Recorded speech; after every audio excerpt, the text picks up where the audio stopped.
A school shooting and a police involved shooting that involved a baby boy both topped the news today, so we will talk a bit about what's going on there and what that means. US broadband industry accuses anybody who tweeted out comments negative towards net neutrality of being fake accounts, which means that I'm a fake account that's owned by the broadband media company. So we'll talk a bit about that. Cori Bush testifies before Congress talking about the plight of birthing people. So we will talk about that. And we will finish off today talking a little bit about Myanmar and all the fun that's going on over there. Plus, we've got a whole bunch more to get to. This was a busy news day today, so strap yourselves in. Plus, make sure if you are just lurking right now that you get those last minute messages in because I've got everyone's names for the live chat here, ready to go and ready to let you guys know. And thank you guys kindly as well for chatting throughout the week. But it'll be at the end of the show, so get those messages in. But hey, do you trust the plan yet? I'm Jay Edgar, and this is Contemporary.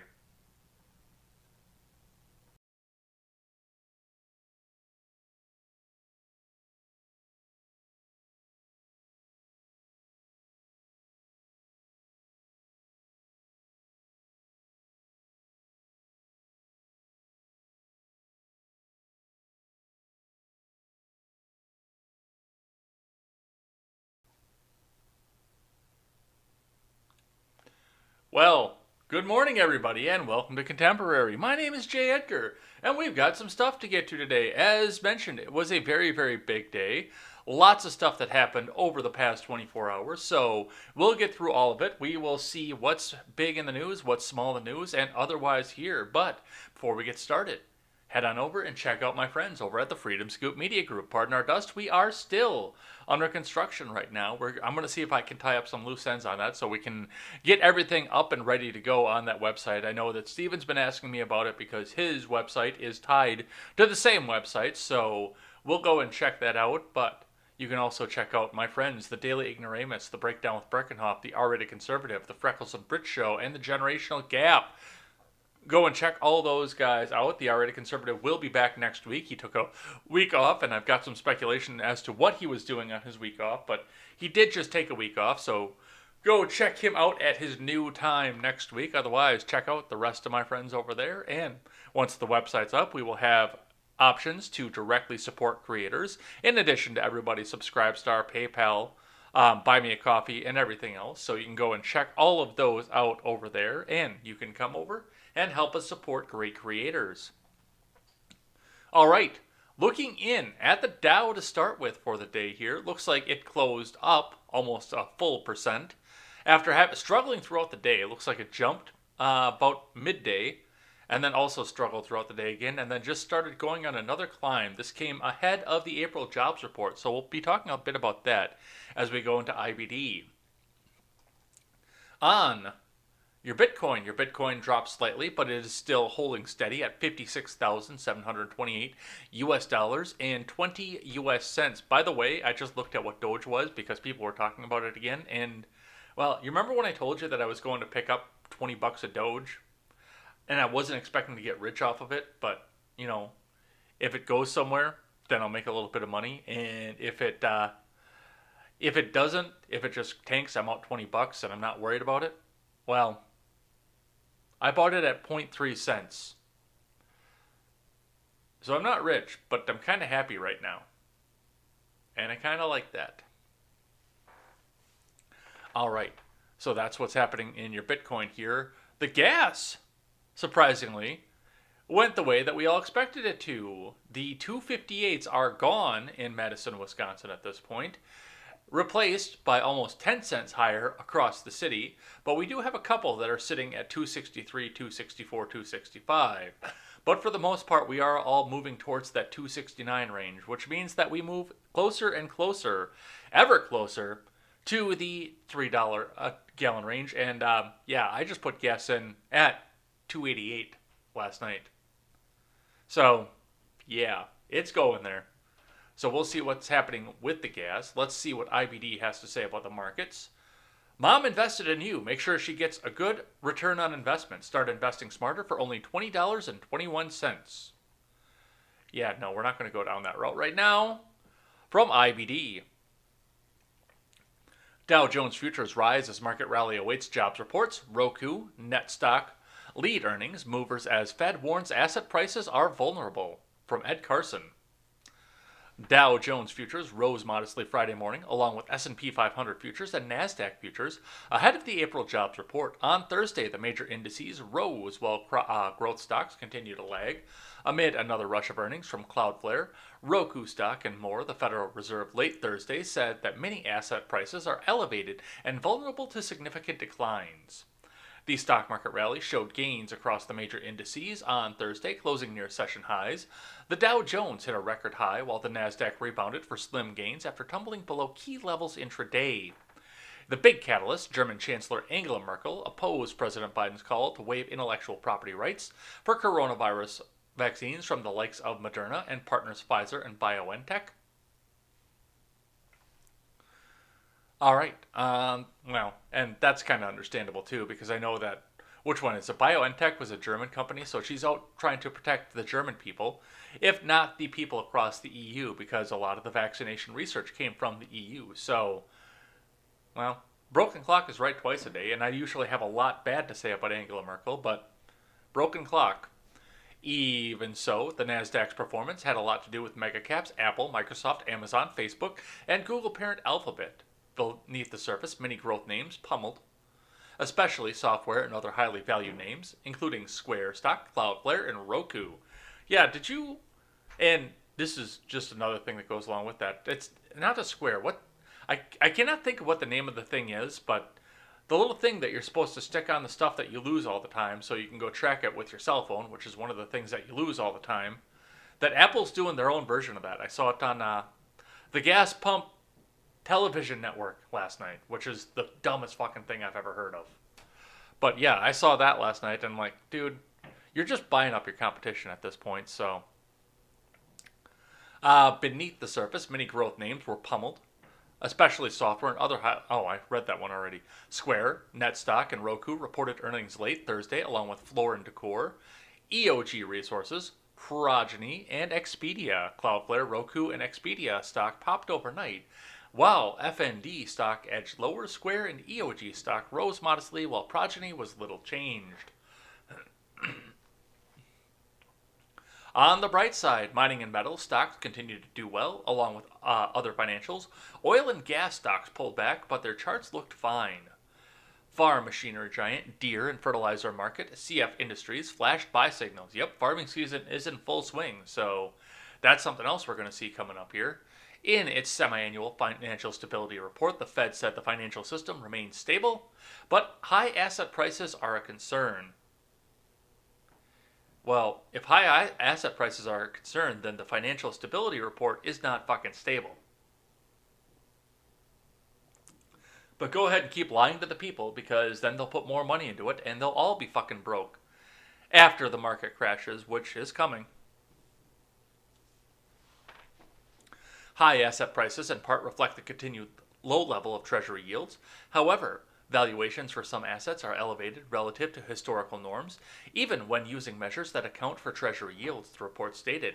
In this setting, asset prices may be vulnerable to significant declines should risk appetite fall. The report significant noted the recent Archegos capital management margin calls that triggered big losses in several major banks. Fed governor,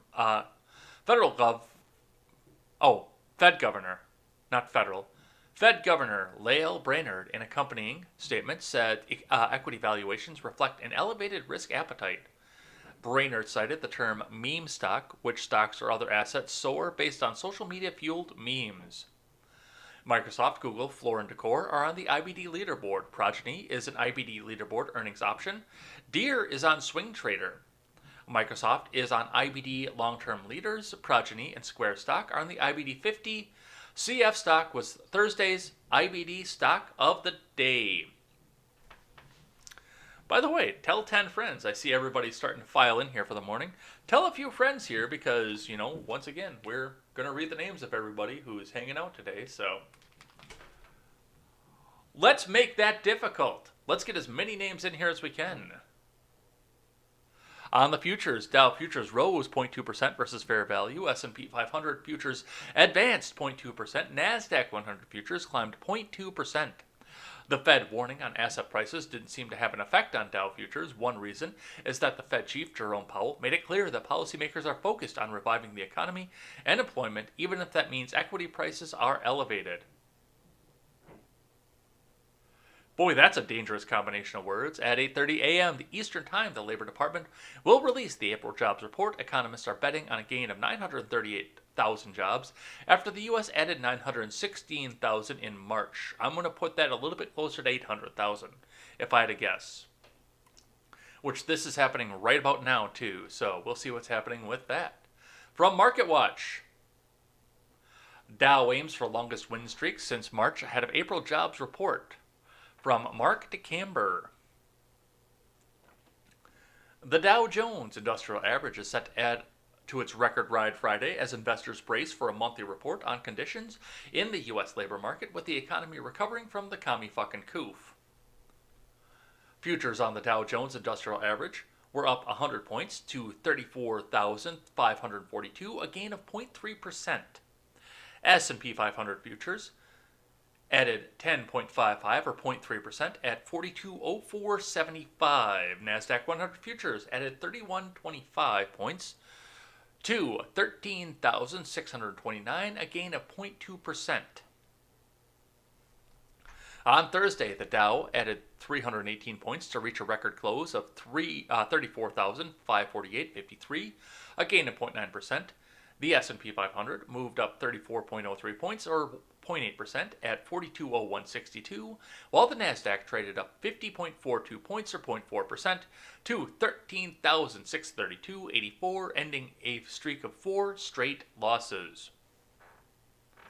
What's driving the market? Economists are forecasting that the U.S. added 1 million new jobs in April, while the U.S. Department publishes its non-farm payrolls report at 8:30 a.m. Friday, according to a survey by Dow Jones and the Wall Street Journal.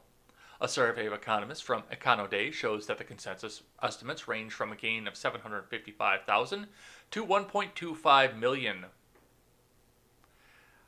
I think 1.25 million is a little bit ambitious right now. But also keep in mind your seasonals are starting to ring back in. Even more bullish, Anita Markowska, and Thomas Simons at Jefferies LLC are predicting that a net job gains last month could hit 2.1 million. No, it's not going to happen, which would mark the fastest growth since June of 2020. The analysts are also bracing for a rapid clip of job growth this year, averaging about 1 million a month. The Jefferies economists said that make the case that increases in restaurant bookings using services like OpenTable is consistent with a surge of 1.2 million in leisure and hospitality employment alone. In fact, the increase in bookings over the past 2 months is reminiscent of last May and June, when L&H employment rose even more sharply than the analysts wrote in a research report dated April 30th. The report would come after a weekly initial unemployment benefit claim in the U.S. fell to 498,000 for the first time in pandemic era in data published on Thursday. Stock price gains in recent trade have largely been driven by evidence of improvements in the economy and by good figures from American corporations reporting first quarter earnings. However, concerns about rising inflation are also brewing and weighing on investor sentiment, with stock valuations already considered lofty. Shares of a number of technology companies in particular have taken it on the chin after prospering during the lockdown protocols in place last year to combat the coronavirus pandemic. Investors have been shifting their investments into assets as seen as performing better during the economic recovery, including energy, financials, industrials, materials, and transportation stocks. So, we will see what happens with this, where it goes. I'm still thinking 800,000 is going to be your job, because I am accepting the fact that seasonal stuff is starting to go up. So your country clubs are opening, your restaurants are opening back up, people are starting to do that, but we're not seeing a lot of stuff in the manufacturing sector. So that's going to weigh back down on that number. So I think over 1 million is still an ambitious figure at this point. I could probably go back and look at the jobs report right now, but we'll wait until after the show. We'll talk a bit about that on Monday, but we'll see where it goes. All right, We have got to start with a little bit of breaking news, and some of it's going to be bad. Some of it nobody else has covered at this point. But we will get through it. So, starting with, this one was breaking this morning. Let me get rid of a couple of these tabs here. Starting with the Blaze this morning. Trainee flees Fort Jackson. Hijacks school bus full of kids using Army-issued rifle, officials say. From Breck Dumas. An Army trainee went AWOL from Fort Jackson, South Carolina on Thursday morning and used his government-issued rifle to commandeer a school bus full of kids, officials said. None of the 18 children on board were physically harmed in the incident, nor was the driver of the bus, who was held at gunpoint by the hijacker. The suspect, Private Jovan Colazo, has been arrested. Fort Jackson Base Commander Brigadier General Milford Beagle Jr. told the media that Colazo, 23, disappeared from his unit around 7 a.m., and it appears he scaled a barbed wire-topped fence in his escape from the fort. Task and Purpose reported that Colazo took his Army-issued M4 carbine, but he did not have any ammunition at the time because he was still in the early stages of basic training. Colazo made it to nearby Highway 77, but after failing to hitchhike further away from the South Carolina post, he decided to take over a school bus during a stop. After all the kids got on the bus, the trainee got on the bus dressed in his PT clothes and with a rifle and told the bus driver he didn't want to hurt him, but he wanted him to drive to the next town, said Richland County Sheriff Leon Lott during a news conference, so the bus driver started driving. Lott described what has been deduced so far from investigating the incident. The trainee brought the kids to the front of the bus. The kids started asking a lot of questions to the suspect if he was going to hurt them or the bus driver. The suspect got a little frustrated. The bus was stopped close to where we are standing right now, and that's when the kids and the bus driver got off the bus. Colazo then drove the bus a few miles down the road before ditching the bus and his weapon. He was arrested soon after. ABC News later reported that Colazo has been charged with 19 counts of kidnapping, armed robbery, carjacking, and other charges. Colazo had arrived at Fort Jackson in mid-April and was in the third week of basic training, according to a Fort Jackson statement. Sheriff Lott credited the bus driver for keeping his cool and thinking of the best interests of the children in his care during the terrifying situation. Saying of the driver, "I will tell you, his main concern was the safety of those kids, and he did his job." So, I don't know. We don't know what drove this guy to leave the base, what was going on in the base that made him decide that he wanted so bad to be back out, but, yeah, that happened. So that's going to be interesting to see from the gun control crowd, and I'm a little bit surprised that nobody talked about this one, but yeah, that's kind of fucked up. All right, let's grab another one here. In good news on that front, Texas Senate passes the constitutional carry bill. From Jack Fink. After about 6 hours of debate, the Texas Senate passed a permitless or constitutional carry bill 18-13. Under House Bill 1927, Texas 21 and older would no longer need a license, training, and to pass a test to carry a handgun in public. That's already the case when it comes to long guns. Supporters say most people who will buy a gun will still need to pass a federal background check, obviously. Senator Charles Schwertner of Bryan, who laid out the bill, said we cannot allow another session to come and go where we paid lip service to the Second Amendment while failing to fully restore and protect the rights of citizens granted by the Constitution. Republican Senator Jane Nelson of Grapevine said while she strongly supports the Second Amendment, she was concerned about domestic violence victims. I'll be real honest with this, and the people on the floor know I have struggled with this. Schwertner told Nelson that he would introduce amendments that would stiffen state penalties against convicted felons caught carrying handguns. The amendment would boost the crime to a third-degree felony from a second-degree felony, which would mandate a 5-year state prison sentence, which is an increase from a 2-year sentence. Nelson said, "You have assured me that one of these amendments will address the issue, and we're not going backwards on that."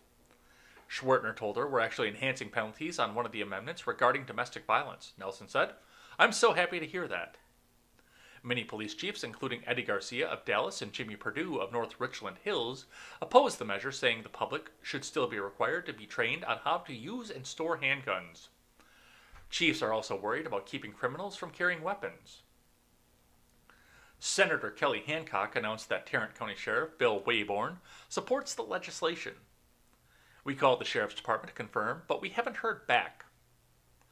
Democratic Senator Beverly Powell of Fort Worth read a message from her son, who was recently attacked by a homeless person in Austin. This bill wouldn't have made me safer that day. It sure as hell won't make Texas safer. She also expressed a concern that many officers oppose the bill.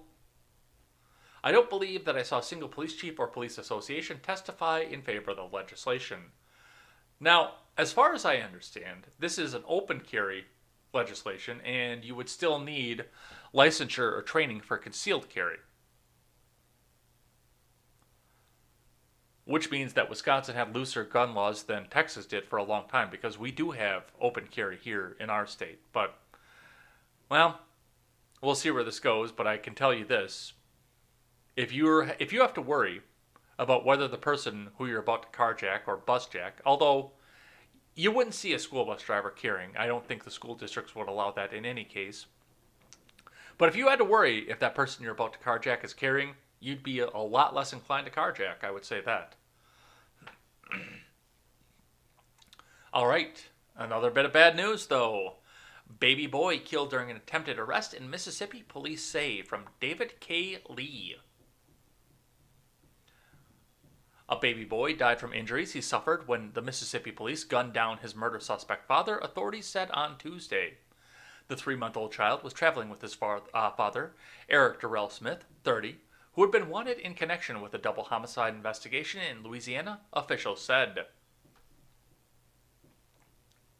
Smith was fatally shot during an attempted arrest in Mississippi, and despite the efforts of medical staff, the child passed away as a result of the injuries sustained, Biloxi Police Major Christopher DeBack said in a statement. The child was shot once, according to spokesman for Harrison County Coroner Brian Switzer. The coroner's representative said that she did not know if Smith was armed when he was killed or who fired the shot that fatally struck the child. The East Baton Rouge Sheriff's Office said the deadly chain of events started Monday in Baker, Louisiana, when it alleged that Smith shot his ex-girlfriend, Kristen Parker, and Brandon Parker, 26, her nephew, at about 11:30 a.m. Central Time. Smith fled east in a blue Nissan Altima with the child, who had been living with Parker, his mother. A sheriff's spokeswoman said that Biloxi police learned that Smith had crossed into Mississippi on Interstate 10, and at mile marker 40, the suspect drove into the grass median and became stuck at about 3 p.m., according to DeBack's statement. As the suspect exited the vehicle, shots were fired. Medical attention was given to the suspect, but he died as a result of the injuries sustained, DeBack said. The juvenile did receive injuries and was taken to a local medical facility for treatment. And this is sick beyond sick. Now, I am very sorry that the child had to lose his life. But imagine going to St. Peter now, as this guy did, and trying to make your case to get yourself back into heaven after all this shit. Knowing that the first thing that St. Peter is going to see is, excuse me, sir, you held your 3-year-old child, or 3-month-old, what was it, 3-month or 3-year? You held your 3-month-old defenseless child in front of you as a hostage. Enjoy the pitchforks. So, I mean, you hate to see it. You really do. I hate to see it. It's horrifying. F in the chat for this baby boy. And this guy is the scum of the earth. That he would hold his child in front of him to avoid getting shot by the police. But we will see where this goes.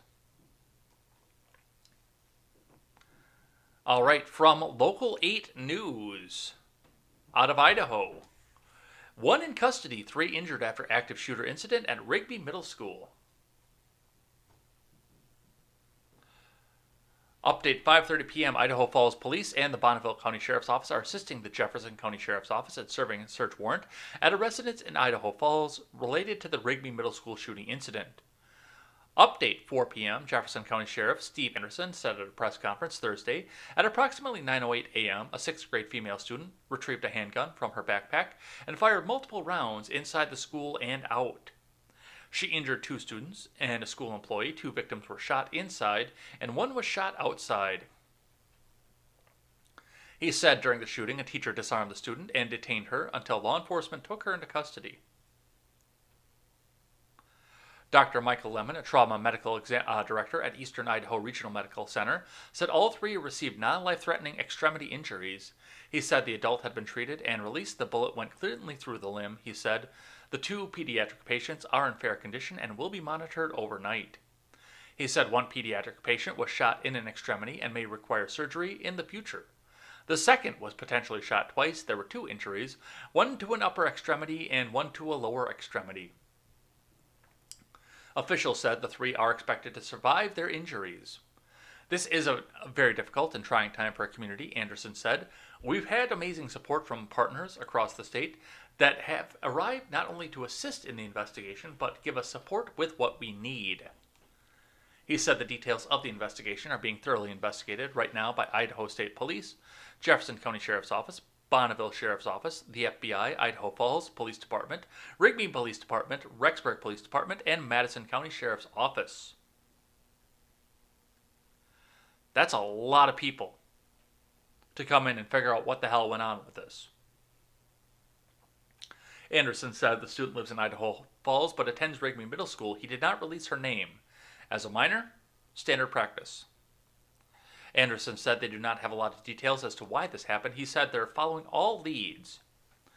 This is the worst nightmare in a school district could ever face, Jefferson School District Superintendent Jad Martin said.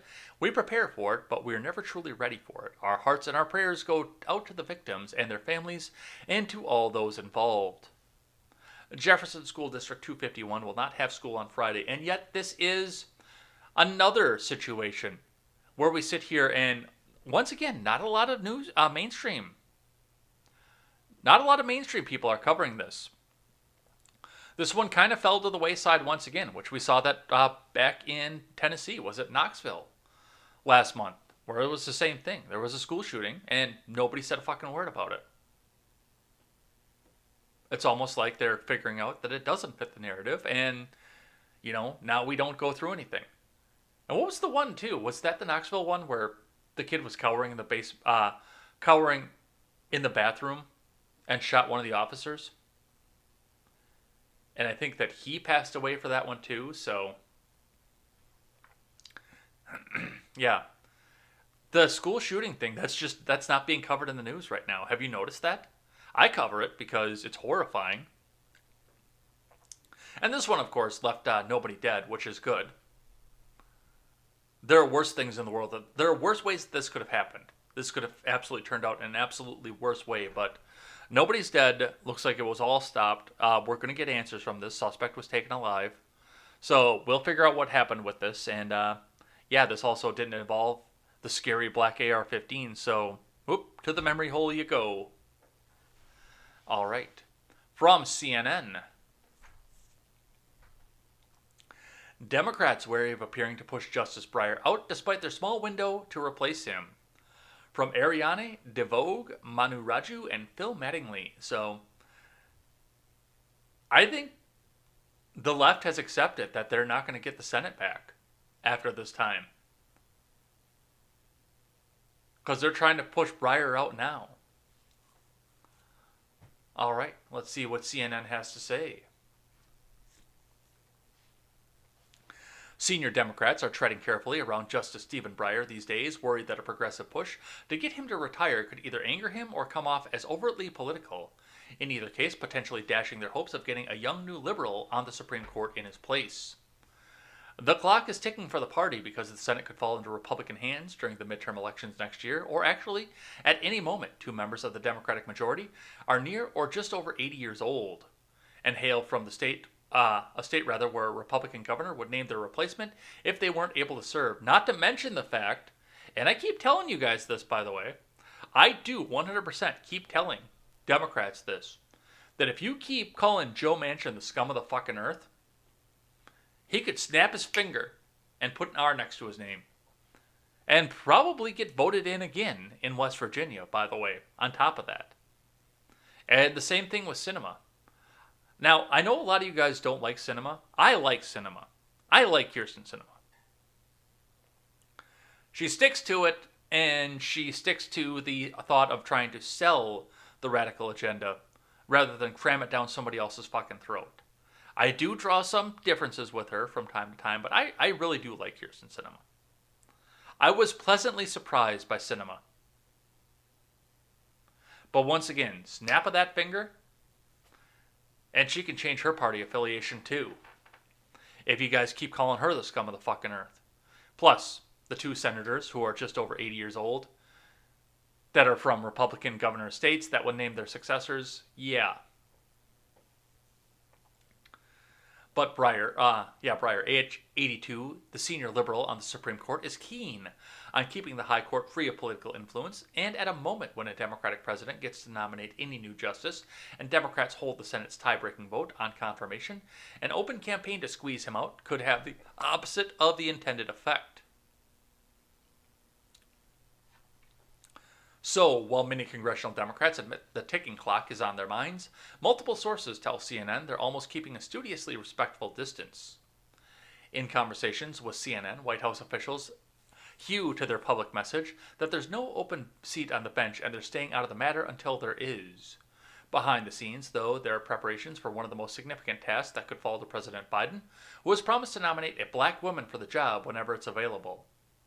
Because we don't give a fuck, a flying fuck for that matter, about the qualifications for the job. We just gotta check those boxes.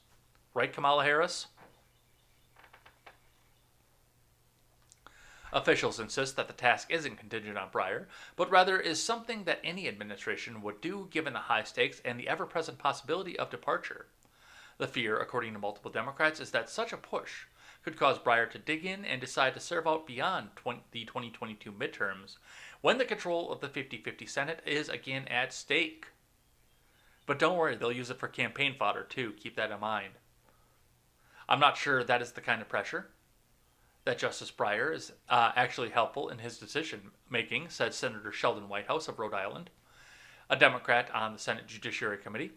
I don't know the man well enough, but I know plenty of people whose backs would get up when subjected to that kind of pressure, and it's certainly plausible.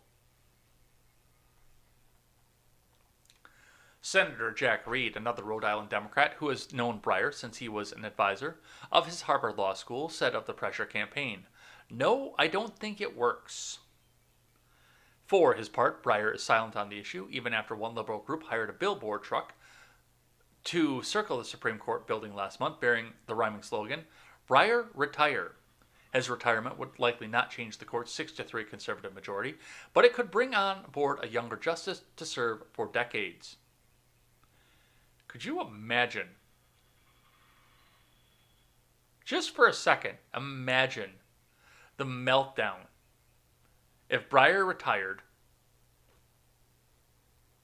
immediately after McConnell picks up one more seat in the Senate, and then he stepped down. And then Breyer said, you know what, don't want to do it. Number one, if that happened before the midterm, that would be campaign fodder. But that's the other thing that I'm looking at here too, and I'm sitting back having to wonder if he's not doing this politically for campaign fodder. I know he says that he wants to keep the politics out of the Supreme Court. However, I've looked at the Supreme Court, and I do question that as well. But just if this changed around, and now there was suddenly a 7-2 conservative majority in the court, and to make it even more delicious, if that last one got to be nominated by the Donald. All right. But that's what we're seeing coming up from the Supreme Court. Let's talk about the lower courts. St. Louis Circuit Court attorney denies misconduct charges stemming from Greeton's probe. From Joel Currier. Missouri's Chief Disciplinary Counsel has accused St. Louis Circuit Attorney Kimberly M. Gardner of professional misconduct stemming from her office's 2018 of former Governor Eric Greitens, according to records obtained by the Post-Dispatch. An ethics investigation resulted in allegations of professional misconduct against Gardner, alleging she concealed details about the Greetons' investigation from her own team regarding interview notes with witnesses, failed to disclose potentially favorable evidence to Greeton's attorneys, and misrepresented facts about evidence to the court, defense lawyers, and ethics investigators. What do you want to bet she's on the short list for Breyer's replacement? Keep in mind, this is the one who probed Greetons and then hid evidence, as we just saw, and also the one who used the McCloskeys as campaign fodder so she could get reelected as the persecutor for St. Louis. I bet you that she is on the short list for Breyer's replacement. I would almost guarantee it at this point, because they keep making a great big deal out of her. The allegations are outlined in pleadings filed on March 1st by Chief Disciplinary Counsel Alan Pratzel and sealed until Tuesday after Gardner had time to respond to the charges. The Missouri Supreme Court Advisory Committee and Legal Ethics Council provided the Post-Dispatch with records of the case on Wednesday. Gardner's lawyer, Michael Downey, responded April 30th, denying the claims against her and calling them another attempt by Miss Gardner's political enemies, largely from outside St. Louis, to remove Miss Gardner and thwart the systemic reforms she champions. Like going after lawyers who are defending their home with horrible trigger discipline and poor fashion taste, too, by the way.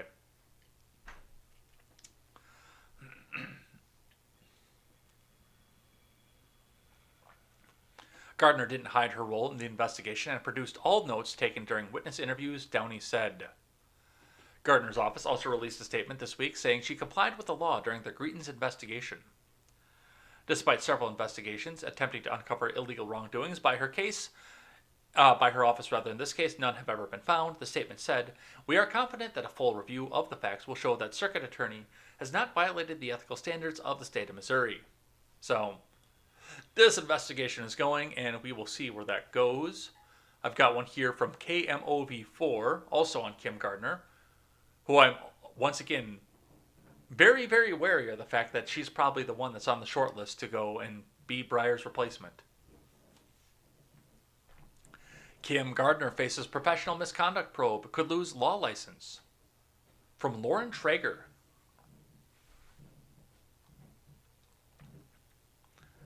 An investigation by the state's Chief Disciplinary Counsel has found probable cause that St. Louis Circuit Attorney Kim Gardner committed professional misconduct after complaints made by the legal team representing former Governor Eric Greitens.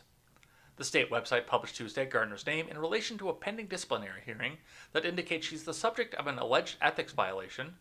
The circuit attorney will likely face a disciplinary panel to weigh the allegations and make a finding. Ultimately, punishment would be decided by the Missouri Supreme Court and could range from admonishment to suspension or revocation of her law license, which would make it really hard for her to sit on the Supreme Court. And I do have to wonder, too, given the fact that this is happening, if this is a part of the reason that we see such a push to see Breyer retire. Because there's a lifetime appointment sitting out for somebody who's been very, very good to the progressive cause, i.e. Mark and Patricia McCloskey and Eric Greitens. And somebody who's also very high profile, who everybody's going to know the name of. And somebody as well who is going to sail through the confirmation process while getting every MAGA and fucking Fox News viewer out there screaming and having their fucking heads melt down.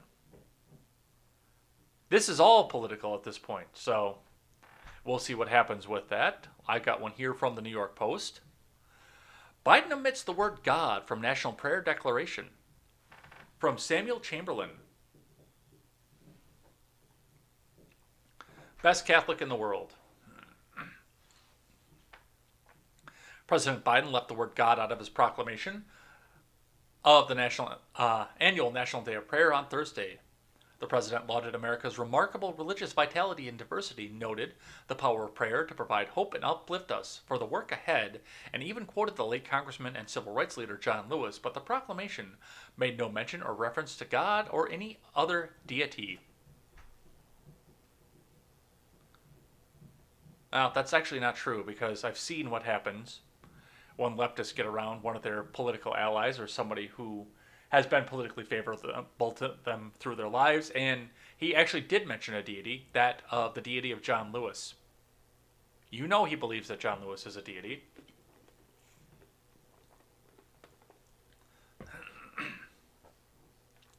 By contrast, President Trump's National Day of Prayer proclamation last year mentioned God 8 times. I have the most God mentions in my prayer, okay? I have the most.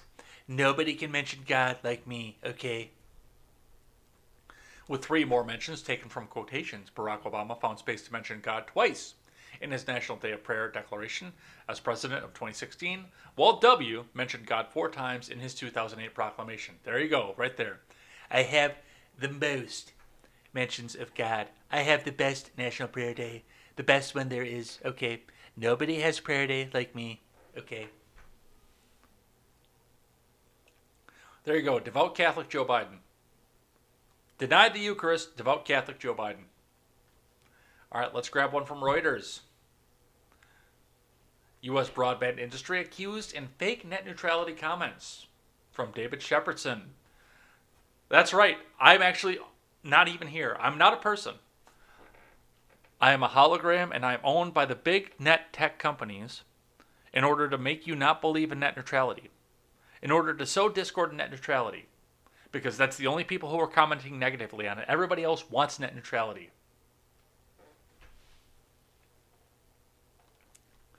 The broadband industry in 2017 funded a campaign that generated millions of fake comments to create the impression of a grassroots opposition to net neutrality rules, while the U.S. Federal Communications Commission considered repealing the policy, New York State's Attorney General said on Thursday.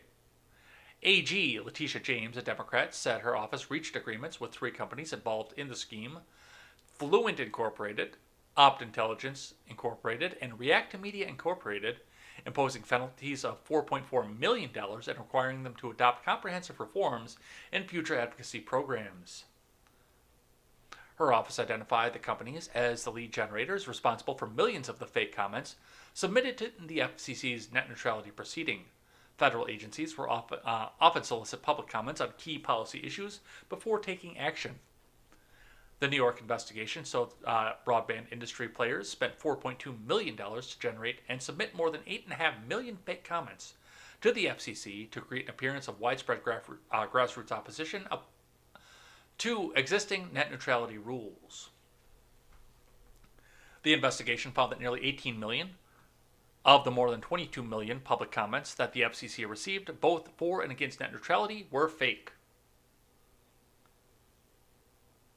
Well, you also have to remember that net neutrality came about because Netflix started throttling their download speeds and their streaming speeds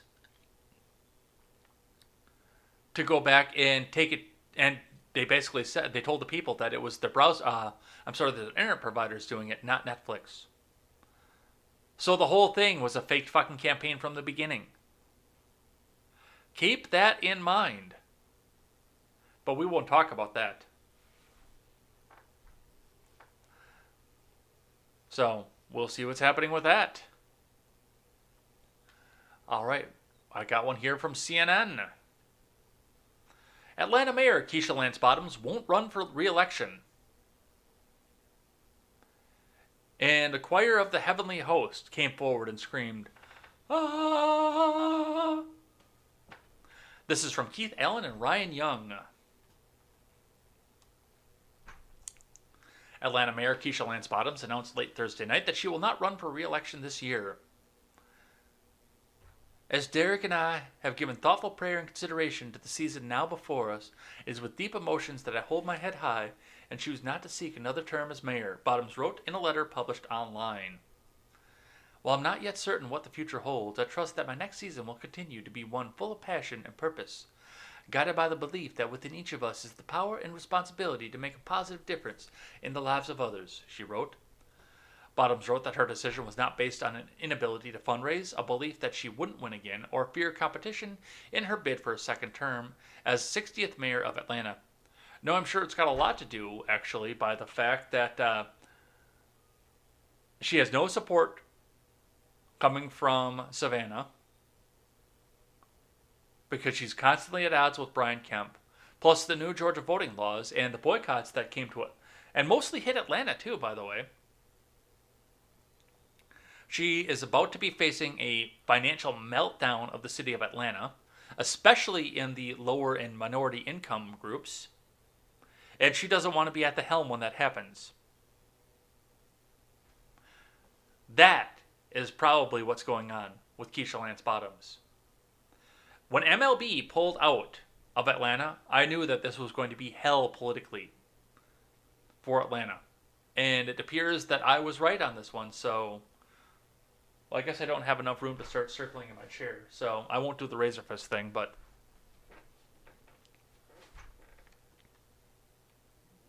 I've engaged in several elections facing multiple candidates and never once have I cowered from the competition, Bottoms wrote. A source said the mayor made her announcement during a virtual call, which included members of her finance team on Thursday night. And there's also a chance that she may have a position waiting for her in the Biden admin. So we'll see what happens with that. From the Hill. 45,000 apply for 12 spots to shoot Grand Canyon bison. From Michaels Schnell. More than 45,000 people applied for the chance to shoot bison at the Grand Canyon as part of an initiative by the National Park Service to limit the population of the animal, whose growing numbers are negatively impacting the resources in that area. The agency invited skilled shooters to enter a lottery to win one of a dozen spots to kill bison at the north rim of the Grand Canyon. Yeah, if I would have known that this was happening beforehand, my ass would have been in that pool. Because, goddamn, would I also love to have a freezer full of bison. One bison, I would eat for 2.5 fucking years at that point. And bison is good meat too, by the way. I love buffalo burgers. I want to get some bison. I'm going to go see if I can find some bison. See if my local meat market will get me some bison, some buffalo. Because, goddamn, that stuff is good. And I would not mind having some again. The NPS authorized the removal of bison at the Grand Canyon because, according to the agency, the fast-growing population has been grazing and trampling on water, vegetation, soils, and archaeological sites. Additionally, the animals are harming visitor experience and wilderness character, the agency says. Potential volunteers had 48 hours to enter the lottery. From Monday to Tuesday, according to the AP, the NPS received 45,040 applications. It should have been 45,041 applications. About 15% of the applicants were Arizona residents, and 1/3 were from Texas, California, Colorado, and Utah. The AP reported, citing that Larry Phoenix, a regional supervisor for the Arizona Game and Fish Department. The department will choose 25 applicants through the lottery system, screen them, and send finalists to the NPS. The first dozen finalists who send a packet of requested information to the Park Service will win a spot for the rare opportunity, according to the Wire Service, citing Grand Canyon spokeswoman Caitlin Thomas. Man, oh man, oh man, do I wish I could have gone bison hunting for that. That would have been so cool. And once again, that's a bunch of meat too, which I would have loved to have. All right, what else do we have? I got a tweet here talking about, DeSantis' new election reform bill. Matthew Gertz tweets out, definitely not a GOP propaganda network, just the network getting exclusive access to a Republican governor's signing ceremony for a bill to curtail voting, so he can do it during a live Fox and Friends interview. I mean, everybody else could have covered that too. You have freedom of the press. But let's talk about the bill. From ABC 25 out of West Palm Beach. Governor DeSantis signs election bill in West Palm Beach. From News Service of Florida. Florida man. Governor Ron DeSantis on Thursday signed an elections overhaul that was one of the most contentious issues of the 2021 legislative session, as opponents immediately filed 2 lawsuits alleging that the measure is unconstitutional. DeSantis, who will be on the ballot in 2022 as he seeks a second term as governor, signed the bill, SB 90, on the Fox News show Fox and Friends after an event with supporters in West Palm Beach. Flanked by Lieutenant Governor Jeanette Nunez and Republican lawmakers, DeSantis during the television appearance, called the bill the strongest election integrity measures in the country and says it keeps us ahead of the curve after Florida had a smooth 2020 election. We're not resting on our laurels, and me signing this bill here says, Florida, your vote counts, and your vote is going to be cast with integrity and transparency, and this is a great place for democracy, DeSantis said.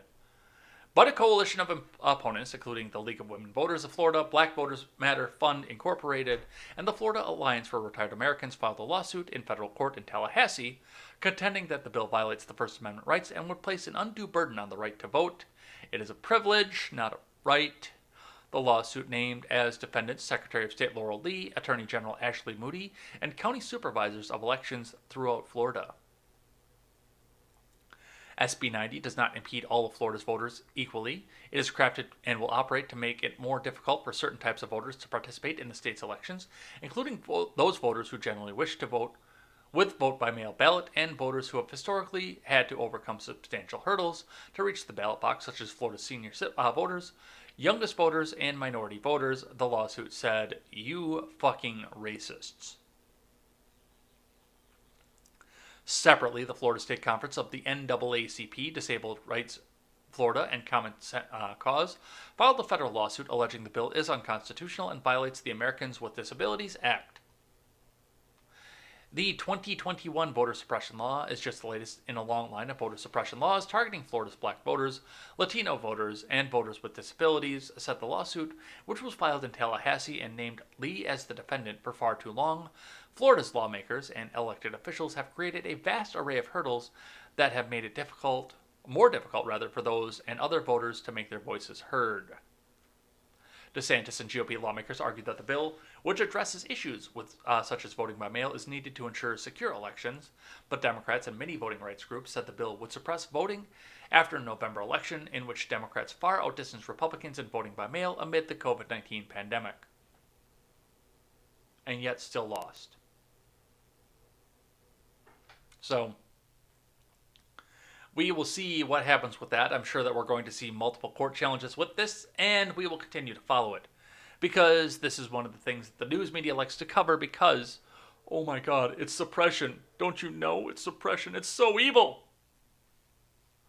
I'm sure we'll talk about this again. Let's talk about Cori Bush. Cori Bush got up and talked in front of the House.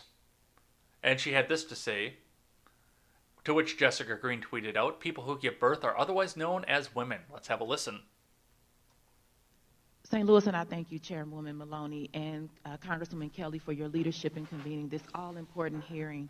It is an honor to join my sisters in service, Congresswoman Presley, Underwood, and Adams, as part of today's panel. I sit here before you as a mother, a single mother of two. Zion, my eldest child, was born at 23 weeks gestation versus what is considered a normal pregnancy at 40 weeks. When I was early in my pregnancy with him, I didn't think that there could even be a possibility that there could be a complication. I became sick during my pregnancy. I had hyperemesis gravidarum, which was severe nausea and vomiting. I was constantly throwing up for the first 4 months of my pregnancy. Around 5 months, I went to see my doctor for a routine prenatal visit. As I was sitting in the doctor's office, I noticed a picture on the wall that said, "If you feel like something is wrong, something is wrong. Tell your doctor." I felt like something was wrong, so that's what I did. I told my doctor. I told her that I was having severe pains, and she said, "Oh, no, you're fine. You're fine. Go home, and I'll see you next time." So that's what I did. I went home. 1 week later, I went into preterm labor. At 23 weeks, my son was born, 1 pound, 3 ounces. His ears were still in his head. His eyes were still fused shut. His fingers were smaller than rice, and his skin was translucent, a black baby, translucent skin. You could see his lungs. He could fit within the palm of my hand. We were told he had a 0% chance of life. The chief of neonatal surgery happened to be in the hospital that morning and saw my case on the surgical board, and she decided to try to resuscitate him. It worked, and for the first month of his life, Zion was on the ventilator fighting to live. For 4 months, he was in the neonatal care unit. The doctor who delivered my son apologized. She said, "You were right, and I didn't listen to you. Give me another chance." 2 months later, I was pregnant again, so I went back to her. At 16 weeks, I went for an ultrasound at the clinic and saw a different doctor who was working that day. I found out again I was in preterm labor. The doctor told me that the baby was going to abort. I said, no, you have to do something. But he was adamant, and he said, just go home. Let it abort. You can get pregnant again because that's what you people do. My sister Kelly was with me. We didn't know what to do after the doctor left. So we saw a chair sitting in the hallway. My sister picked up the chair and she threw it down the hallway. Nurses came running from everywhere to see what was wrong. A nurse called my doctor and she put me on a stretcher. The next morning, my doctor came in and placed a cerclage on my uterus, and I was able to carry my baby. My daughter, my angel, who is now 20 years old, my son, who was saved, is now 21 years old. This is what desperation looks like, that chair flying down a hallway. This is what being your own advocate looks like. Every day, black women are subjected to harsh and racist treatment during pregnancy and childbirth. Every day, black women die because the system denies our humanity. It denies us patient care. I sit before you today as a single mom, as a nurse, as an activist, and as a congresswoman, and I am committed to doing the absolute most to protect black mothers, to protect black babies, to protect black birthing people, and to save lives. Thank you, and I yield back. Well, if that's true, which I've got a few questions about that as well, but if that's true, then the doctor is kind of a fucking prick, and he's kind of a racist ass. That's what I see out of this. A lot of stuff going on. First off, why were you pregnant 2 months after you just gave birth in a complicated fashion to begin with? But that's none of my business. But it's nice to say because black birthing people, otherwise known as women. All right, from the Hill. Bush testifies before Congress about racist treatment of black birthing people faced during childbirth and pregnancy from Ayers Folly. Representative Cori Bush testified before Congress on Thursday about the racist treatment she said she and other black people have experienced and in the healthcare system during childbirth and pregnancy. The moment came as the House Oversight and Reform Committee held a hearing examining the maternal mortality and morbidity crisis faced by black birthing people, a gender-inclusive term that encompasses all who give birth in the nation. Otherwise known as women.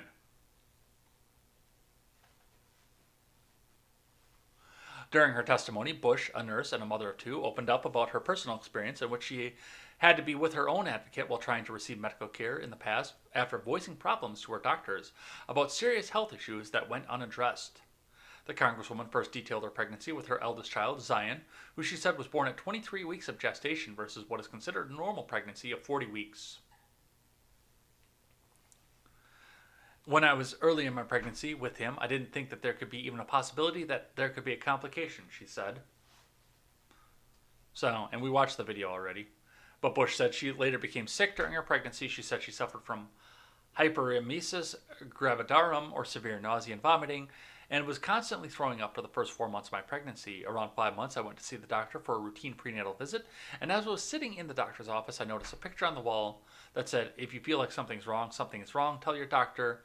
Bush said, "I felt like something was wrong, so that's what I did. I told my doctor, I told her that I was having severe pains, and she said, 'Oh no, you're fine, go home, and I'll see you next time,'" Bush recalled. Okay, and this is the reality of this, and really, honestly, if this is about race, as Cori Bush says, and if all this is true, and if all of her stories are absolutely 100% accurate, I'm going to come out and say it, that both of those doctors should lose their medical licenses. They should. However, I've been following the career of Cori Bush since she was speaking out and working with Black Lives Matter against the McCloskeys, and I have a lot of questions because I know that she likes to embellish a lot of things too. But yes, absolutely. If that's true, that's 100% racist. And both of those doctors should lose their licenses. Absolutely. I just have a feeling that none of this is true. So that's what we see going on with that. Let's grab one from everybody's favorite socialist congresswoman and my future wife, the Honorable and Venerable Alexandria Ocasio-Cortez, D-Twitch. From Fox News, AOC says Planned Parenthood promotes births and saves lives. From Morgan Phillips.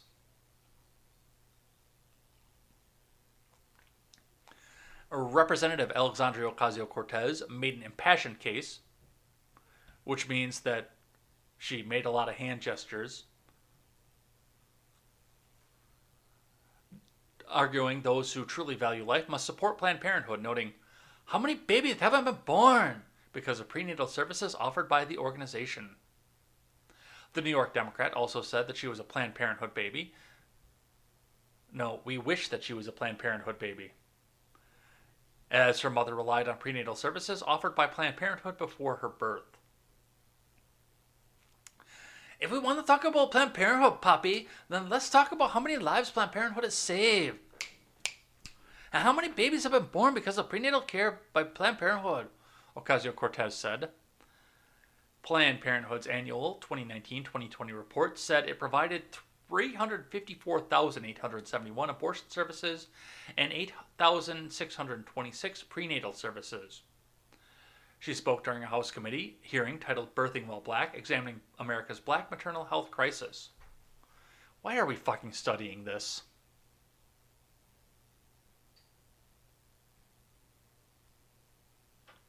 Why are we studying this?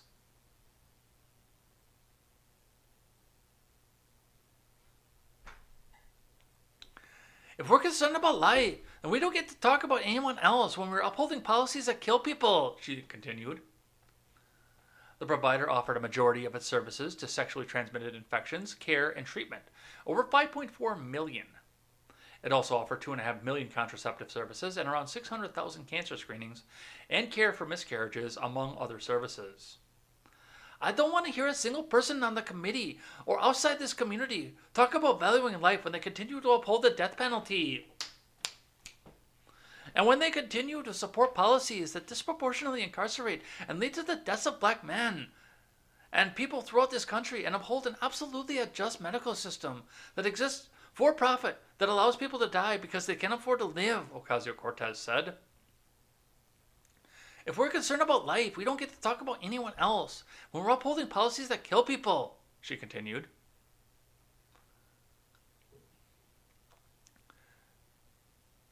And really, honestly, if that is an avenue for service for the prenatal services, then good on them. But the numbers don't lie. And this is another, the report says 354,871 abortions and 8,626 prenatal services. And if you eliminated just this part right here of what they have going on there, think of how much you could reduce the operating budget and how much you could reduce the need for federal assistance for them. Think about it.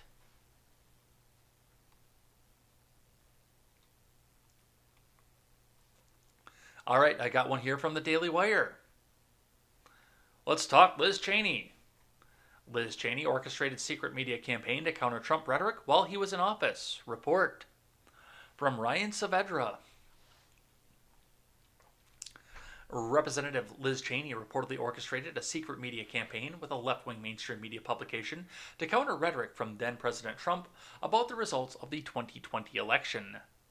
The New Yorker noted that Eric Edelman, the friend of Cheney's who served as national security advisor to her father, former Vice President Dick Cheney, revealed the following tidbit to the publication.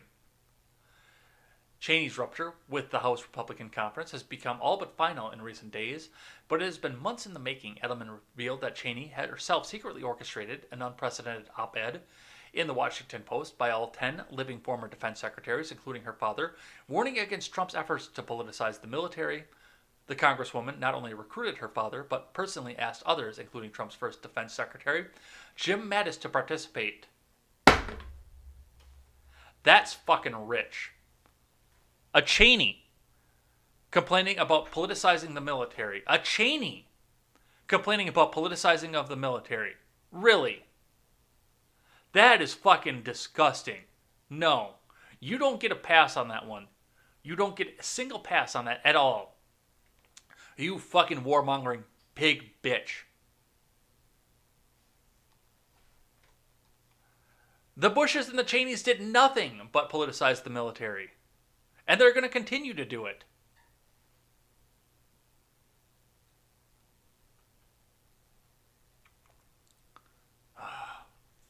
Politicize the military. Fuck you.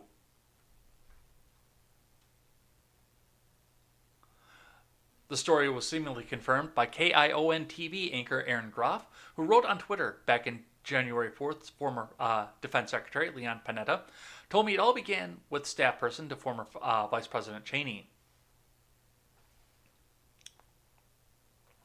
Cheney's future as the number 3 Republican in House leadership is in serious doubt as she continues to attack Trump instead of focusing on galvanizing Republicans by attacking the Biden admin, congressional Democrats, and political left agenda. Cheney even sniped at House Minority Leader Kevin McCarthy in a recent op-ed by the Washington Post. Yeah, the division is going to be huge, but the fucking war pigs are out there, and they are going to, well, the war pigs didn't like that the Donald, for all of his faults, didn't go and start another fucking war. And they're going to continue to be the fucking pigs that they are. Why do we still let these people in Congress?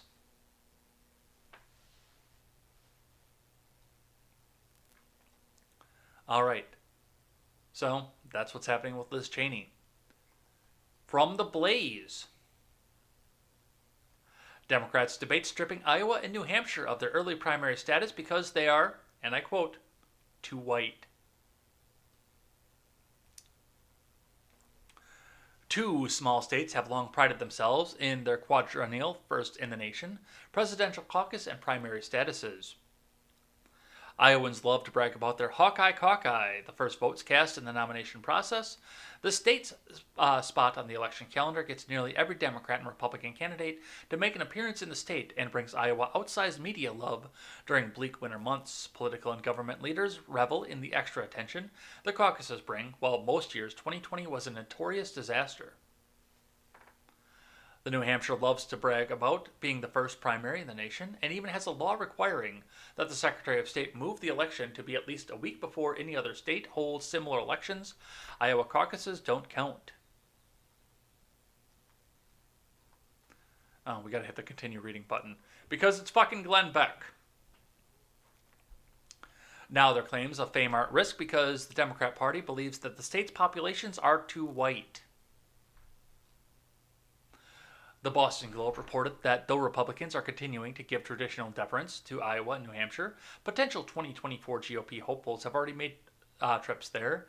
Democrats are debating whether the majority white small states are worthy of holding the first votes. According to the Globe, the Democratic National Committee is currently holding behind-the-scenes discussions about what to do about these states. Many Democrats are reportedly saying Iowa and New Hampshire should not get to have the first primary contest because their white populations do not reflect the party's electorate. Well, that sounds kind of racist, don't you think? Getting in on the action are former Senate Majority Leader Harry Reid and House Majority Whip James Clyburn, who are both pushing to get their states higher up on the schedule list. Yadira Sanchez, executive director of the advocacy group Poder Latinx, echoed these concerns to the Globe. We definitely see a need for more diversity in states that are scheduled at the beginning of the election to properly reflect the racial and ethnic diversity of our country, but also because it impacts the issues that are being discussed. All right, I've actually got to question this for just a second, because the people who won Iowa and Nevada and almost New Hampshire all dropped out because of the coalescing that formed behind one candidate in South Carolina that was completely grassroots and organic, and I mean nothing bad happened with that. It makes no difference that everybody dropped out right before South Carolina.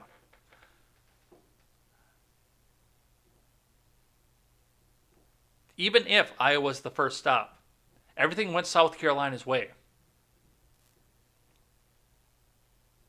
So, got a lot of questions here, but this does seem kind of racist. All right, let's grab one here from Yahoo News.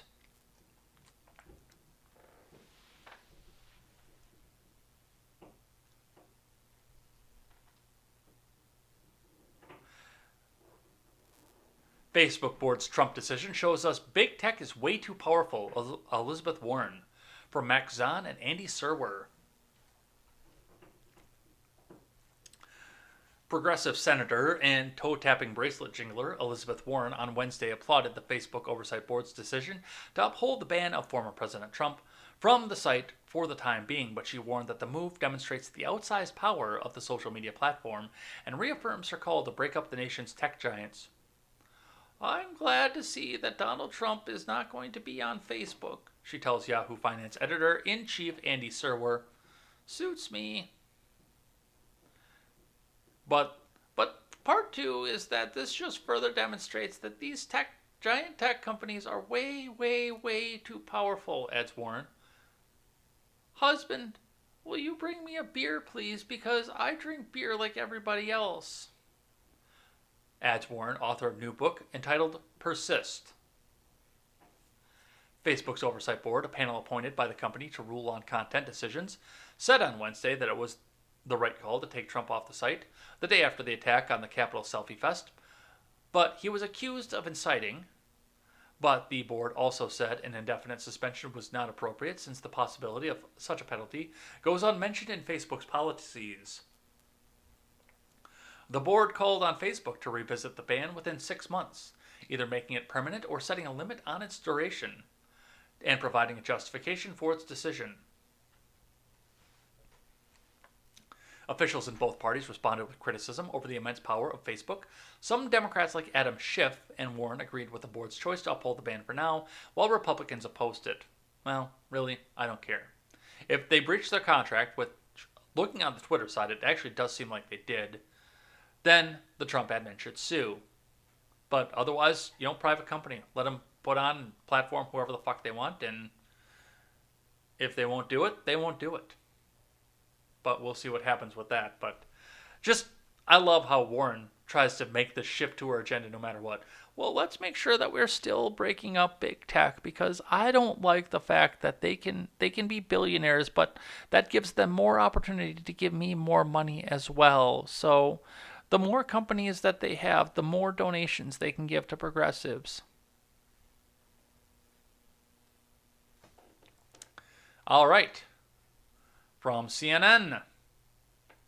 California bar owner charged with multiple felonies for allegedly selling fake COVID-19 vaccination cards, officials say.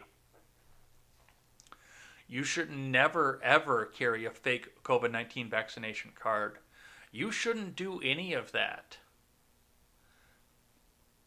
From Aya El-Amrousi.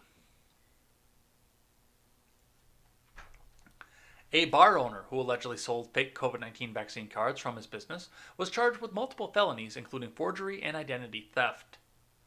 The owner was arrested at his bar, the Old Corner Saloon in Clements, California, the State Department of Alcoholic Beverage Control said Wednesday in a statement. ABC received a complaint that fake vaccination cards were being sold at the bar and opened an investigation. The statement said in April, undercover agents were able to buy 4 fake cards there as part of their investigation. John Carr, an ABC spokesperson, told CNN they paid $20 for each card, he said. It's not clear how many cards were sold in total. Agents found 2 competing cards and 30 blank ones with the laminating device, Carr said. ABC said agents also found unregistered firearm with the bar owner during the arrest in his bar in Clements, which is nearly 35 miles southeast of Sacramento. This is the first case the California Department of Alcoholic Beverage Control has investigated that involves allegations of sale of fraudulent COVID-19 vaccination cards, Carr told CNN by email. The bar owner faces 3 felony charges, including carrying an unregistered firearm, forgery of a government seal, and identity theft of Pfizer, CVS, and the U.S. Centers for Disease Control and Prevention. According to the San Joaquin County District Attorney's Office, he's also charged with creating a false medical record, a misdemeanor. Well, technically he didn't create a false medical record. Technically that's not true. But you should never, ever consider having a fake vaccination card. Ever. You should never do anything like that. Ever. That would be very bad of you to do. So, that's what we have going on with that. Speaking of vaccinations, we have a woman who is very excited to get her vaccination, and this is the memes of production that were lifted directly from one Stephen Ignoramus. Let's have a look and a listen. They have 5 vaccines that are left and will expire if they're not taken, and I get one of them. And I'm on my way to get vaccinated. I'm here. Am I nervous? No. The only thing going through my head on the way here was don't get a speeding ticket because you've already gotten 2 speeding tickets this year. I spent the whole time crying. This means I can go back to work and I can see my clients again and I can see my students again. And it's one step closer to seeing my family again and my parents. And I'm just so happy. I'm vaccinated. I have 5. It's not a cult, folks. It's not a cult. All right, let's keep going. Let's talk a little bit about the other side of the world and the next military theater that the Biden admin could get us into, because he's never met a military action he doesn't like. From Reuters, military coup puts Telenor's future in Myanmar on the line. From Victoria Kleski, John Getty, and Gladys Fauch. Why is there a random W in the Gladys name?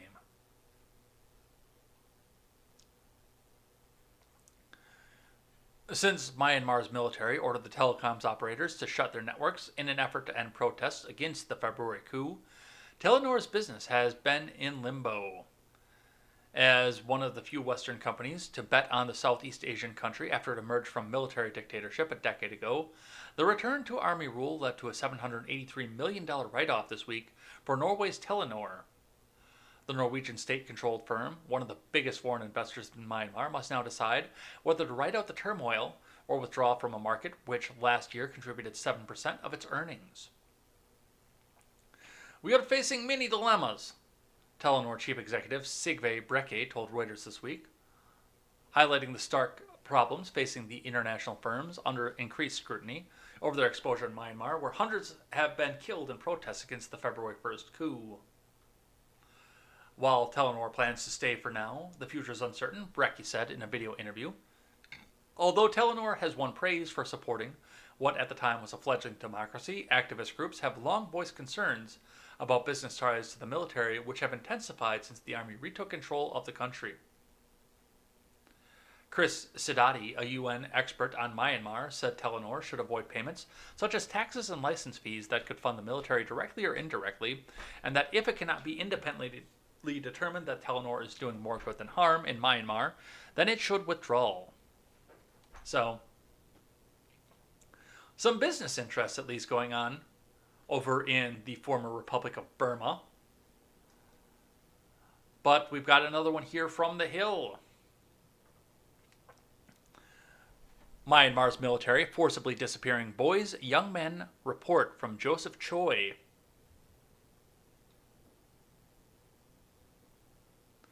Myanmar security forces are forcibly arresting and disappearing thousands of people, especially boys and young men, in an attempt to break the ongoing outcry following the military coup in February. The AP reports that more than 3,500 people have been arrested since February. Over 3/4 of the arrested people have been male. UNICEF has said it's aware of around 1,000 children and young people who have been arrested without access to family or lawyers. The majority are believed to be boys, though the data is scarce. The AP notes that this tactic has long been used by the Myanmar military. Some are killed, and many are imprisoned, tortured, or go missing. The Assistance Association for Political Prisoners has recorded 419 arrests and deaths of men in Myanmar, the AP reports. 2/3 of the men recorded are under the age of 30, and 78 are teenagers, according to the AAPP. Around 2,700 of those arrested are being held in an undisclosed location. The military are trying to turn civilians, striking workers, and children into enemies. AAPP's Joint Secretary Kobo Kai told the AP they think that if they can kill off the boys and young men, that they can kill off the revolution. Now take that same logic and apply it to here. with all the enmity that's put between the U.S. and young white men. Myanmar's military, the Tatmadaw, called the AAPP a baseless organization when responding to the AP. Security forces are not arresting based on genders and ages, military spokeswoman Captain Ai Thazin Miant told the outlet.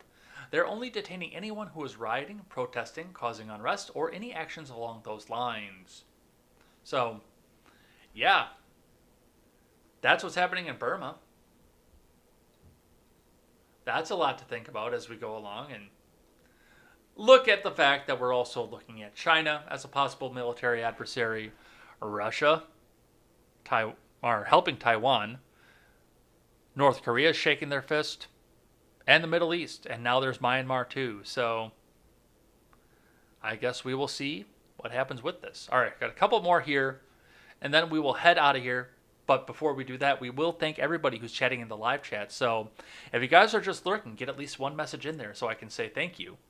And get a few more friends in here. Let's see if we can get to 20 on the morning show. From Yahoo Life, Florida man starts a blog and befriends Jake Paul in desperate attempt to stay relevant. From Lydia Wang. Who's the Florida man? This guy. After getting voted out of office, banned from social media, and impeached twice, a Florida man is attempting what can only be described as a rebrand. Former Twitter user Donald Trump is spending his days FaceTiming YouTubers. He's giving meandering speeches at weddings. He's spring breaking in Florida, so to speak. Now he's blogging. Awkward question, but is Trump making a bid to join Gen Z? First, let's back up to the new Trump website with a layout of, that somewhat resembles a low-quality Tumblr site circa 2014. From the desk of Donald Trump, unfortunately answers the question none of us dare to ask. What would this man have tweeted if he was provided more than 280 characters? Many of his posts are about election fraud, rhinos like Mitt Romney, and warmongers like Liz Cheney. Where's the fucking lie? Occasionally, he takes a break to celebrate holidays, as he wrote on April 4th, Happy Easter to all, okay, including the radical left crazies who rigged our presidential election. Rigged, okay, it's the worst kind of rigging, and want to destroy our country. But this isn't the only way Trump is attempting to connect with the youths. On Tuesday, notorious YouTuber Jake Paul shared a series of photos seemingly confirming a call with Trump. In the past 2 weeks, I FaceTimed with Donald, Paul wrote on Instagram, backing this up with a screenshot that does seem to depict Paul and Trump talking over FaceTime. In the same post, Paul also claimed that he was DM'd by Drake, bragged that wrestler Kamaru Usman became my fan, and listed 10 other achievements. So, I have no idea who Jake Paul is, by the way, just so you guys know. But, yeah, I thought that was kind of funny. All right, last one. From CNBC. Twitter introduces tip jar, allowing users to send money to their favorite tweeters.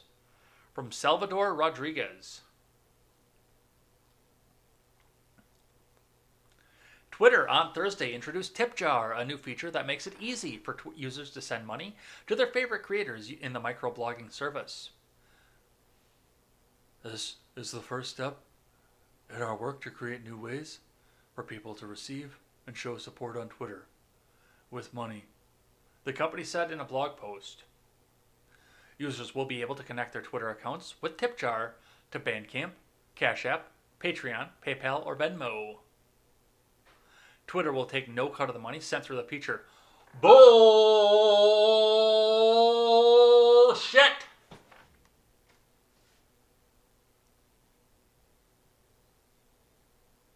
Bullshit! Bullshit!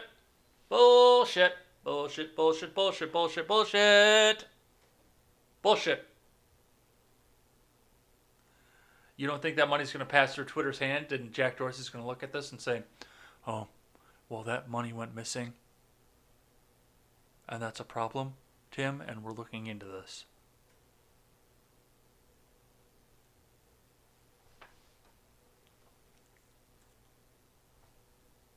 Those who use Twitter in English on iOS and Android will be able to start sending money through TipJar on Thursday. Certain users will be able to add TipJar to their profiles to begin collecting tips. This includes creators, journalists, experts, and nonprofits, Twitter said. The new feature comes as part of a broader effort by the company to build more features at a faster clip to push to grow Twitter's user base to 315 million daily active users by the end of 2023. Earlier this week, the company also announced the launch of Spaces, a feature that allows users to join virtual rooms where they can engage in real-time audio conversations with others. Basically, they're circling the drain right now because they kicked Trump off and he saved them once. So now they're trying to find some other reason to come back out and make some money and get more people on so they can harvest data, send it out more, and kick off the people that they don't fucking like. I can't believe I've never been fucking banned by Twitter. I can't believe that at this point. Tip jar comes after a rough week for Twitter, which has seen stocks fall more than 17% on April 29th. And you've seen the stocks fall more than 17% since April 29th. And yet you still want me to believe that you're not going to be skimming off the top of this shit. When the company reported its first quarter earnings, in the report the company missed on analyst user growth expectations, and the company provided lower revenue guidance for the second quarter than expected. Well, yeah, that's because you don't have a bunch of people sitting here with their hands clutched. Oh my God, I'm watching the Donald. I have alerts set for Donald Trump's Twitter account. Okay, I'm watching him. I watch it. I refresh it every second of every day because I want to be the first one to call him a racist. I want to be the reply guy. I want to be the first one. Okay, I'm going to resist him. I'm resisting him so hard. I get to be the first one to call Donald Trump racist. Okay. You don't have those assholes anymore. And most of your big name content creators, especially for the left, I'm talking to you, Brooklyn Dad Defiant, are being exposed as absolute fucking paid shill fucking frauds.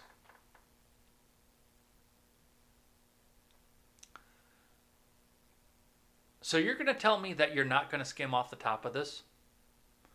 So Jack Dorsey can continue to go on his fucking vision quests over in Africa? I'm going to call you a fucking liar.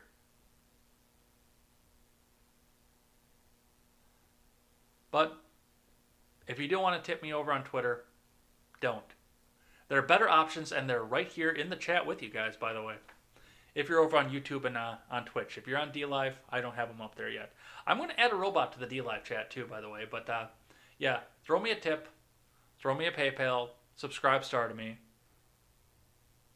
and let's read the chat. By the way, if you guys are watching on Monday during the Red Ned Show, because I promised I would only do it on the Red Ned Show once we hit 100 in the chest is now at 155, so remind me, make sure I don't forget on Monday's DLive program for the Red Ned Show to hit the chest for you guys, because we've got plenty of it in there. Alright, but with that, let's do my favorite part of the week here, and we will read the live chat for you guys and see what it is that you guys are saying. So, as you guys are getting ready to put your last minute messages in, we will go in through the week. Got the handy dandy notebook over here. From Monday, we had Ron Helton. Quest Fanning was over here. Sully Blue came and enjoyed us on Monday. Random Randy was here. Random Randy's got some good insights in the chat too, by the way. I go back and read the chat every day, and I like what Random Randy adds to the conversation. I really do. Chilaga was here. I had a Jake34455, which was a new name, so thanks for coming and hanging out. Might Be Wrong showed up on Monday, and R Volt was here on Tuesday. We had Quest Fanning, Random Randy, Sully Blue was here, Ron Helton, on multiple platforms, as he was today as well, by the way. Chilaga 1984, Nephilim Ninja of Nibiru came and hung out with us a little bit. Blind Fear was here, R Volt was here. On Wednesday, we had Quest Fanning, Random Randy, Sully Blue, Mad Cow Mark. Ron Helton was here. Vampire Hunter D showed up. Fractal Dust was here. Chilaga 1984. The Generic World came and hung out with us. On Thursday, we had Quest Fanning, Random Randy, Nephilim Ninja of Nibiru, Sully Blue, R Volt. Ron Helton, Chilaga 1984. And Vampire Hunter D once again coming in and hanging out with us. Let's see what you guys are saying today, starting up from the top. which appears to be quite a bit. But I've also got the links to all my support sites in because I am poor still. So throw me a couple. If you could. It'd be nice of you guys if you did. If you can't, a couple bucks here and there helps me move forward and helps me improve the show. Ron Helton over on the DLive starting out with the AOC sticker. Also says RFID chip. Yeah, I was talking... What is it called? Because I can't think of what the fuck it was called. Was it Tile? Was what they called it? I don't know. You stuck it to your keys in your phone and then you could track them. And now Apple's got their own proprietary one. Shapiro used to advertise for the fucking thing all the time too. And the name of it's blinking. I think it's Tile. I believe it is Tile. Sully Blue is going to lurk us so hard, and he's got the sticker party going. Chilaga is here. Over on the Twitch side. Fractal Dust is here. Good morning, good afternoon, or good evening, depending on the sun's position relative to your personal position, on this thing we call Earth. Nice. Sully, have you ever seen the Make America Florida flag down there? I've not seen any of that, but that probably wasn't a thing back when I was down there. Let's see. Ron Helton says some animals are not suited to be in the military. Random Randy says almost like they shouldn't force people to stay in the voluntary armed forces. Yeah, it was kind of confusing to me because it is a volunteer service, and yet you're held in there with a chain link fence and razor wire, which I would think would be more to keep people out because there's a lot of small arms in a military base, but you know, it does also keep people in. Neff says concealed is always better. Concealed is always better. Random Randy with the F, Chilaga with the F, and F that dad.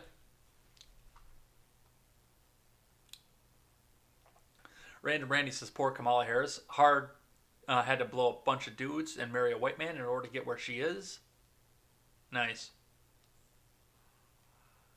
Fractal says that Kamala Harris is ominous and creepy as fuck.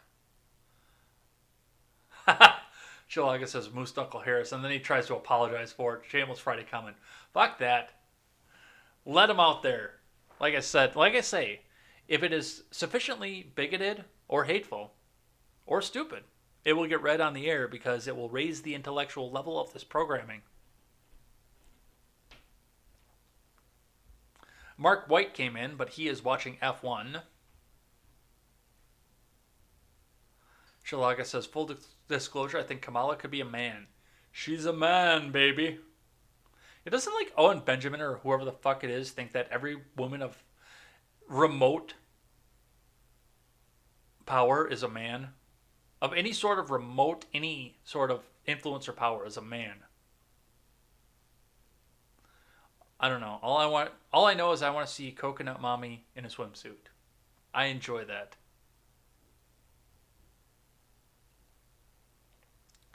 Apparently Fractal Dust likes my Trump voice. I have the greatest Trump voice, okay? And you can't do that unless you're doing the hand gestures too, because I've got to distract you with what I'm doing with my hands. So I can totally turn around and upset the American electorate system. Okay. Greatest president ever, your favorite president, Donald J. Trump. Make America great again. Keep America great. Ping, pong, boom. Deep down, I think I always knew Jay was a hologram. I am. I am owned by the opponents of net neutrality. Ron Helton says, dude, there's some real shitheads in the medical field. He is over on the Trovo side, which you guys can go and join over there. Trovo.tv/JEdgar101 if you want an alternative or something that will not get shut down in the near future. Ron says, had a problem with a doctor in the emergency room. Did not want to treat the blind friend that I took there demeaning treatment. Quest says, does seem like that was a shitty experience that she went through. She has embellished certain of her stories, though, too. So, 50-50 whether or not it happened for me.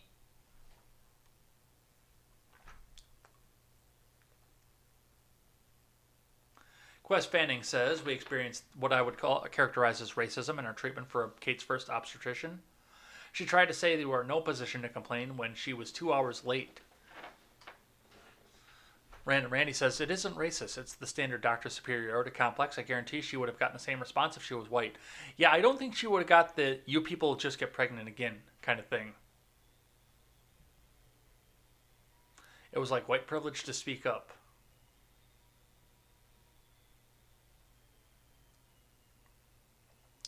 Random Randy says, I don't know why we study it. There are almost zero reporting requirements. Therefore, all data is irrelevant.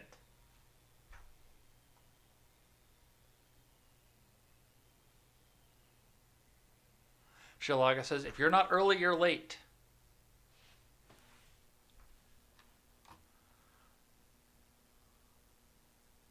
Two hours late? Frequently.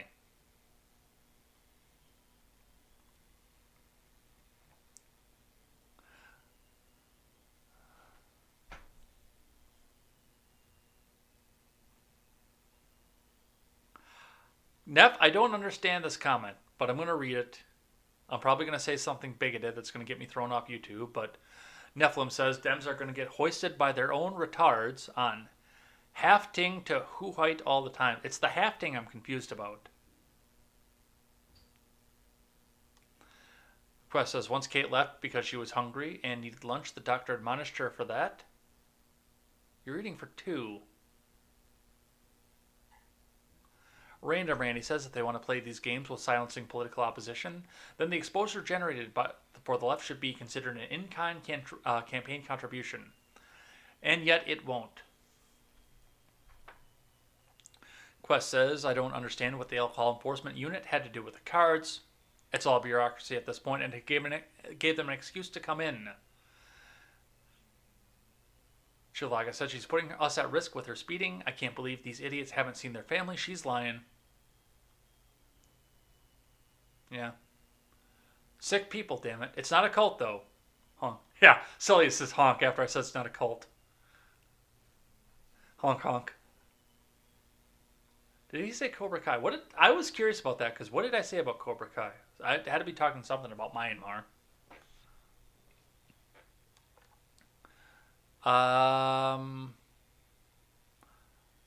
The warmongers don't care who we go to war with as long as there's a war. People need to push back on this warmongering. Yep. Random Randy says, imagine thinking that Jake Paul would be a Gen Z thing to do. I don't know who this guy is. So far, everyone seems to think that image was fake. Shilaga says, well, exactly the same thing that I was asking. How much does Twitter take from the tip jar? Jake Paul is apparently a YouTuber who's always doing controversial things. Yeah, I bet he's got a big fucking corporate contract too. Which, I don't care about YouTubers with corporate contracts. Except I begrudgingly listen to Tim Pool, but I do that in the audio. Yeah, where's Silent Caster to condemn? That's a good question. Random Randy says, verified only, I bet. That's probably a good bet. Linda Cloud is here, laughing. Random Randy says, even if Twitter wasn't going to take a cut at the start, when creators start funneling all their money through Twitter, they'll change that fast enough to make your head spin? Yeah, absolutely.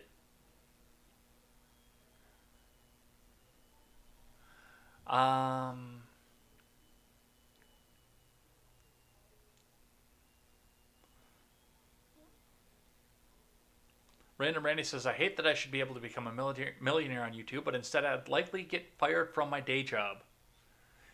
My day job knows that I do this. In fact, my boss has watched me do this. My boss is occasionally in the chat with you guys, so... let's see. Sully Blue says, I have 10 minutes ago.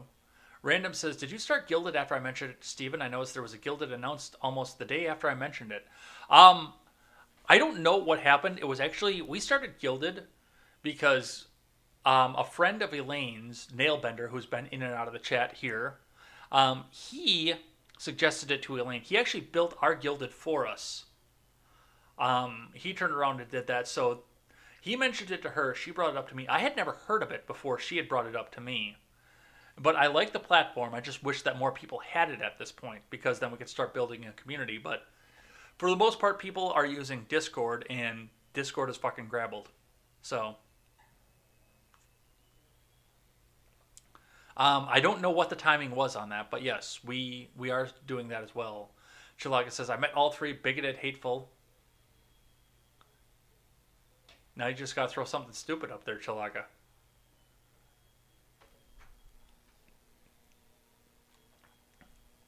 Random Randy said, is it sad that the Trump administration has been one of the measurably best admins in U.S. history? No, it just shows the fact that we need to get some of these corporate long-term fucking cronies out of there and, let people like you and me come up and run. But they'll never do that because, then people will have upward mobility. And they don't want people to have upward mobility. Random says, I think it was someone's name that just sounded like Cobra Kai.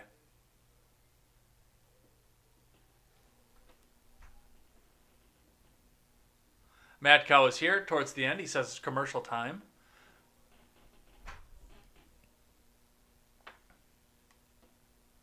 Neff says, I was just trying to make a significantly dumb comment. You don't have to understand. Haha. Nice. All right. I think we're done. I think we're there.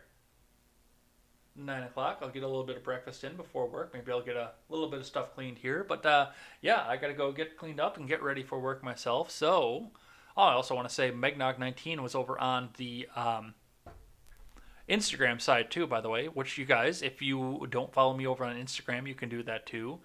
That is Instagram.com/JEdgar102 because 101 is already taken. So you guys can go do that, and you can see playbacks of this program over there. Some of my food takes, some of my garden stuff, and mostly me forgetting the fact that I have an Instagram. But other than that, we're going to head on out of here. So let's throw some music up and let's go. And yeah, those extra donations, if you guys do have a chance, don't funnel it through Twitter, because Twitter's fucking grabbled. I like Twitter for shit posting, but I'm not going to trust them with any of my finances. So throw one of the links in that you see over there. If you want to throw, like I said, even a $5 helps. But let's do this. Let's get out of here.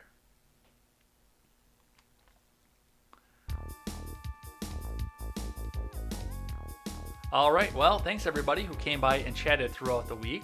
You guys rock out loud, and I mean, the page gets more and more full every week we do this. So there's going to come a time, because you guys are being awesome and advertising for me.